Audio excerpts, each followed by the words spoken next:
we have a black kid expressing white supremacist ideas. Have you ever seen that before? This wouldn't be the first time that a person of color shackled themselves to a white supremacist movement. In my experience as a researcher, this is one of the most extreme cases I've ever seen of it.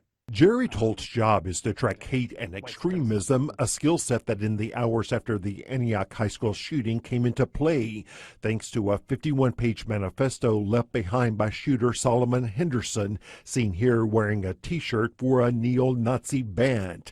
The manifesto, with the title "We Cannot Show on Television," declared the West has fallen.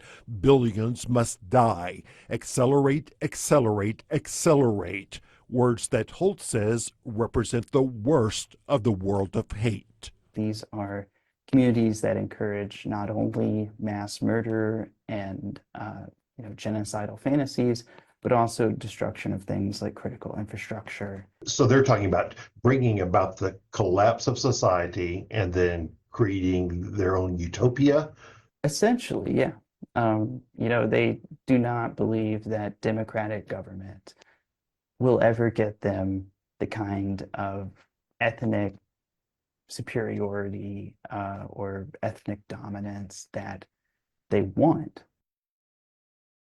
Included in the manifesto are some anti-Semitic claims made by the Goyim Defense League, the group we confronted last summer when they created a scene on the streets of Nashville.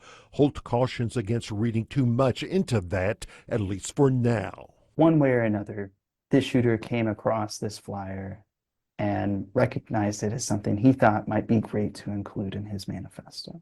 Then there are the manifesto's claims that Henderson was radicalized by conservative commentator Candace Owens, which Holt says appears to have been lifted from a notorious mass murderer's own manifesto. The line about Candace Owens radicalizing him is very lightly modified copy and paste from the Christchurch manifesto. Holt says all this suggests that Henderson may have ventured into some of the darkest parts of the internet where hate and murder are glorified, only to have lost his way out.